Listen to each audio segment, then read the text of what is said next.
pas un esprit de timidité que Dieu nous a donné, mais un esprit de force, d'amour et de sagesse. N'aie donc point honte du témoignage à rendre à notre Seigneur, ni de moi son prisonnier, mais souffre avec moi pour l'Évangile, par la puissance de Dieu qui nous a sauvés et nous a adressé une sainte convocation, non à cause de nos œuvres, mais selon son propre dessein, et selon la grâce qui nous a été donnée en Jésus-Christ avant les temps éternels, et qui a été manifestée maintenant par l'apparition de notre Sauveur Jésus-Christ, qui a détruit la mort et mis en évidence la vie et l'immortalité par l'Évangile.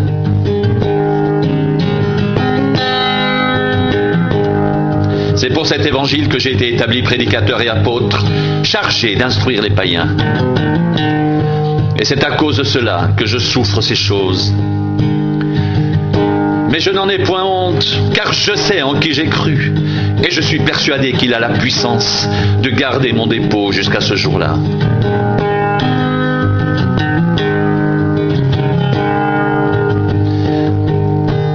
Retiens dans la foi et dans l'amour qui est en Jésus-Christ le modèle des saines paroles que tu as reçues de moi.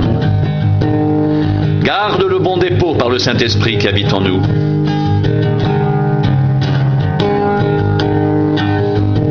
Toi donc, mon enfant, fortifie-toi dans la grâce qui est en Jésus-Christ. Et ce que tu as entendu de moi, en présence de beaucoup de témoins, confie-le à des hommes fidèles, qui soient capables de l'enseigner aussi à d'autres. Souffre avec moi comme un bon soldat de Jésus-Christ. Il n'est pas de soldat qui s'embarrasse des affaires de la vie. S'il veut plaire à celui qui l'a enrôlé, l'athlète n'est pas couronné s'il n'a pas combattu suivant les règles. Il faut que le laboureur travaille avant de recueillir les fruits.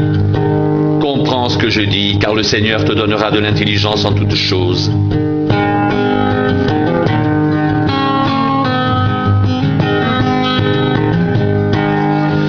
Souviens-toi de Jésus-Christ, issu de la postérité de David, ressuscité des morts selon mon évangile, pour lequel je souffre jusqu'à être lié comme un malfaiteur. Mais la parole de Dieu n'est pas liée. C'est pourquoi je supporte tout à cause des élus, afin qu'eux aussi obtiennent le salut qui est en Jésus-Christ, avec la gloire éternelle. Cette parole est certaine. Si nous sommes morts avec lui, nous vivrons aussi avec lui. Si nous persévérons, nous régnerons aussi avec lui. Si nous le renions, lui aussi nous reniera. Si nous sommes infidèles, il demeure fidèle, car il ne peut se renier lui-même.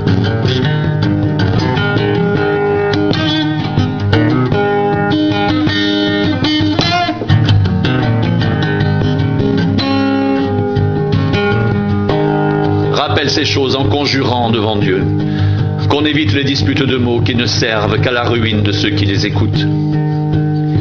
Efforce-toi de te présenter devant Dieu comme un homme éprouvé, un ouvrier qui n'a point à rougir, qui dispense droitement la parole de la vérité. Évite les discours vains et profanes, car ceux qui les tiennent avanceront toujours plus dans l'impiété, et leur parole rongera comme la gangrène. De ce nombre sont Hyménée et Philette, qui se sont détournés de la vérité, disant que la résurrection est déjà arrivée, et qui renversent la foi de quelques-uns.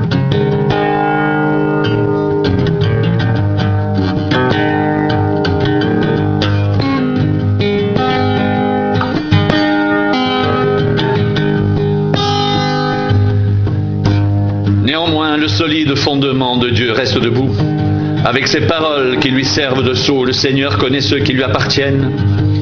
Quiconque prononce le nom du Seigneur, qu'il s'éloigne de l'iniquité. Dans une grande maison, il n'y a pas seulement des vases d'or et d'argent, mais il y a aussi des vases de bois et de terre.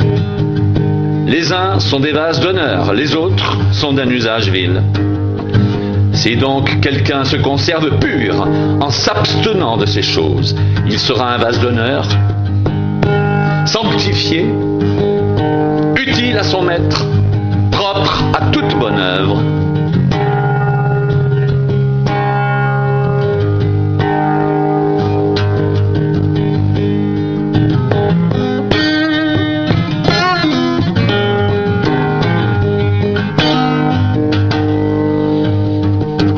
Ce n'est pas un esprit de timidité que Dieu nous a donné, mais un esprit de force, d'amour et de sagesse. N'aie donc point honte du témoignage à rendre à notre Seigneur, ni de moi son prisonnier, mais souffre avec moi pour l'Évangile, par la puissance de Dieu qui nous a sauvés et nous a adressé une saine vocation, non à cause de nos œuvres, mais selon son propre dessein et selon la grâce qui nous a été donnée en Jésus-Christ, avant les temps éternels, et qui a été manifestée maintenant par l'apparition de notre Sauveur Jésus-Christ, qui a détruit la mort et mis en évidence la vie et l'immortalité par l'Évangile.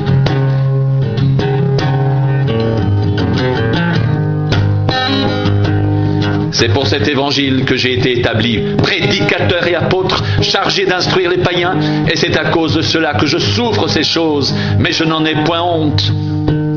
Car je sais en qui j'ai cru, et je suis persuadé qu'il a la puissance de garder mon dépôt jusqu'à ce jour-là. Retiens dans la foi et dans l'amour qu'est en Jésus-Christ le modèle des saines paroles que tu as reçues de moi. Garde le bon dépôt par le Saint-Esprit qui habite en nous.